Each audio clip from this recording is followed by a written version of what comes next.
Կառավարություն համայնք բնակիչ գործակցություն մասնակցային բյուջետավորման միջոցով ինչ ծրագրեր են իրականացվել, խոսելու ենք տաղավարում, այստեղ է տարածքային կառավարման եւ ենթակառուցվածքների նախարարության համայնքային բյուջեների բաժնի պետը։ Պարոն Մուրադյան, մենք պարբերաբար անդրադառնում ենք սուբվենցիոն ծրագրերի, թվում է թե մասնակցային բյուջետավորման ծրագիրն էլ մեծ հաշվով համայնքներում ինչ-որ խնդիրներ լուծելու համար է։ Որն է տարբերությունը։ Մասնակցային բյուջետավորման ներդրումը հնարավորություն է տալիս համայնքային մակարդակում համայնքի բնակիչի գաղափարներ, ծրագրեր ներկայացնել ու իր իսկ քվեարկությամբ կյանքի կոչել այդ ծրագիրը։ 2024 թվականին մասնակցային բյուջետավորման գործընթացի խթանման նպատակով հատկացվեց 500 միլիոն դրամ։ Սա առաջին տարին էր 2024-ը։ Առաջին տարիներ այո 500 միլիոն դրամի շրջանակում իրականացվեց մասնակցային բյուջետավորում, պիլոտավորվեց 4 համայնքներում Արմավիր, Աշտարակ, Աբովյան եւ Ջերմուկ իրականացվեցին թվով 8 ծրագրեր, որոնց արդյունքները գոհացուցիչ են։ Այդ 8 ծրագրերը տարաբնույթ էին՝ թենիսի կորտերի կառուցում, խմելու ջրագծի, ոռոգման ջրագծի հիմնանորոգում, մշակույթի տան հիմնանորոգում։ Իսկ ընթացակարգը նույնն է սուբվենցիայինը։ Սուբվենցիայի տեսանկյունից ընթացակարգը ունի որոշակի տարբերություններ, արագ ընթացակարգով տրամադրվող սուբվենցիաներ են, որոնց ծրագրերը ձևավորում են համայնքի բնակչի կողմից մասնակցային գործընթացներով։ Այստեղ եթե համադրելու լինենք որոշակի կոմպոնենտներ, Մարզպետարանի օղակը շրջանցվում է, Միջգերատեսչական հանձնաժողովի օղակը նույնպես շրջանցվում է, դրա փոխարեն ստեղծվում է համայնքի ղեկավարի կողմից մասնակցային բյուջետավորման գործընթացը կառավարող հանձնաժողովը որոշակի չափորոշումների հիման վրա ընտրում է ծրագրեր ու ծրագրերը քվեարկության արդյունքում կյանք են կոչվում։ Ֆինանսավորման համամասնությունը ինչպես է կազմում այս Ֆինանսավորման համամասնությունը 80-20 հարաբերակցություն, բայց սակայն ստեղ մի փոքր նրբություն կա։ Պետական մասնակցությունը առավելագույն սահմանաչափ է սահմանում, յուրաքանչյուր համայնքի համար տրամադրվում է X գումար, այդ ծրագրի առնվազն 20%-ը պետք է իրականացնի համայնքը։ Նախորդ տարվա արդյունքներով մեր բոլոր 4 համայնքներում 20%-ը բոլորն էլ գերազանցել էին։ Նշեցիք 4 համայնք, ինչպես կատարվեց ընտրությունը եւ այս տարի արդյոք նորից 4 համայնքի հետ եք աշխատում։ Նախորդ տարի պիլոտավորվեց 4 համայնքներում այն նախապայմանով, որ համայնքները ունեին որոշակի փորձառություն։ Իրենց կամավորության հիմունքներով իրենց բյուջեի հաշվին մինչ 2024 թվականը իրականացրել էին մասնակցային գործընթացներ։ Որոշակի տեղեկացվածություն, փորձառություն ունեին այդ համայնքները։ Իսկ 2025 թվականին ելնելով այդ 4 համայնքների արդյունքներից գումարը կրկնապատկվեց, պետական բյուջեից արդեն իսկ հատկացվում է 1 միլիարդ դրամ, համայնքների թիվը դարձավ 21 համայնք։ Այդ նույն 21 համայնքները նույնպես 24 թվականին կամավորության հիմունքներով իրենց բյուջեի հաշվին նույնպես իրականացրել են մասնակցային գործընթացներ, այսինքն հաշվի առնվել հիմնականում համայնքների փորձառությունը մասնակցային բյուջետավորման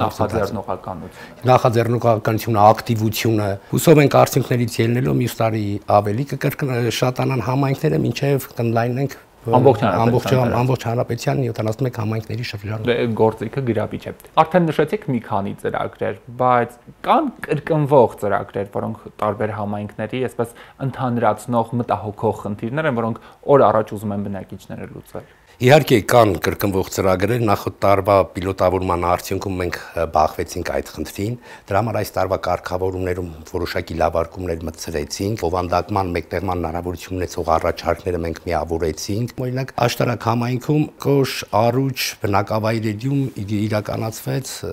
ֆուտբոլի խաղադաշտերի կառուցում։ Իսկ այս տարվա ծրագրերը արդյոք արդեն հաստատված են եւ քվեարկություններն իրականացված։ Այս տարվա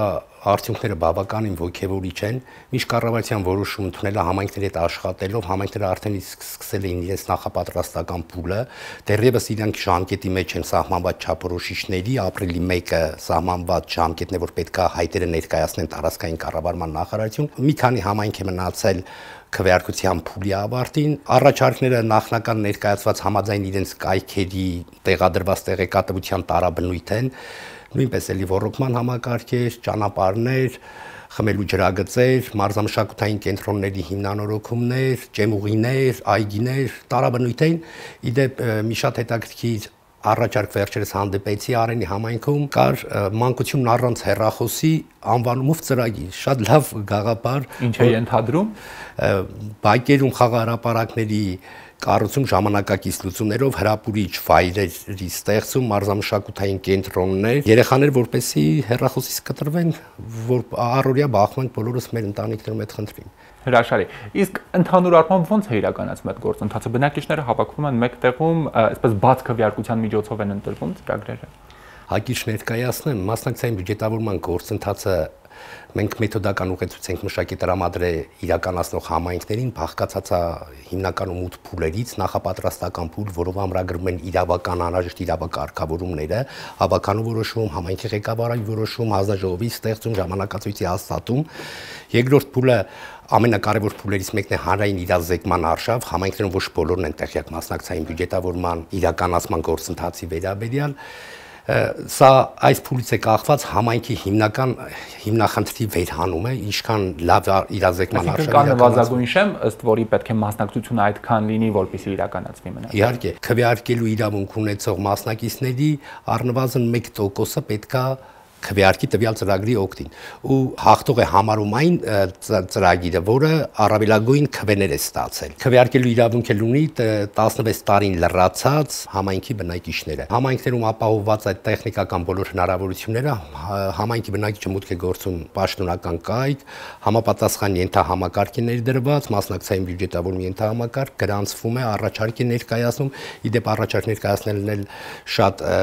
բարձունակ ու հեշտ է ամրագրված, ընդհանրապես ներկայացնում է իր անուն ազգանուն, կոնտակտային տվյալներ, առաջարկի անվանումը, առաջարկի հակիրճ նկարագիր, հիմնախնդիրը ինչին է ուղղված տվյալ առաջարկի իրագործման արդյունքում ինչ խնդիրներ են լուծում, ինչպես նաև որոշակի մոտավոր ֆինանսական գնահատական առաջարկի վերաբերյալ։ Հետո մասնակցային բյուջետավորման գործընթացը կառավարող հանձնաժողովը երկրորդ փուլում նախնական գնահատում է իրականացնում, այն ծրագրերը, որոնք չափորոշիչներին չեն համապատասխանում, տեղեկացում են հեղինակներին համապատասխան հիմնավորման թե ինչու չեն համապատասխանել, իսկ որոնք համապատասխանել են, դրվում են արդեն հանրային լսումների ժամանակ ներկայացում է ծրագրի արդյունքները, օգուտները, ինչպես նաև քվեարկության դրված ծրագրերին ներկայացնում այդ հեղինակներն են ներկայացնում, համայնքի բնակիչները, հանձնաժողովն են ներկայացնում, բավականին հետաքրքիր ու շատ լավ պրոցես է։ Մեր մարզային այցելությունների ժամանակ, համայնքային այցելությունների ընթացքում բավականին ոգևորված էին համայնքի բնակիչները, ի զարմանս ինձ բավականին ակտիվ են, ովքեր տեղեկացված են, ակտիվությունը ոգեշնչող է։ Իսկ ինչքան ժամանակ ունեն համայնքները ծրագրերին իրականացնելու համար։ Ծրագրերը այստեղ պետք է իրականացնեն տվյալ բյուջետային տարվա ընթացքում 1 տարի պետք է ընտրվի փոքր ծրագրեր հիմնականում, որպեսզի 1 տարվա արդյունքում համայնքի բնակիչը տեսնի արդյունքը։ Արդյունքը եթե տեսավ, արդեն հաջորդ տարի ավելի ներգրավվածությունը, ակտիվությունը քաղաքացիների կբարձրանա։ Պարոն Մուրադյան, շնորհակալ եմ հարցազրույցի համար։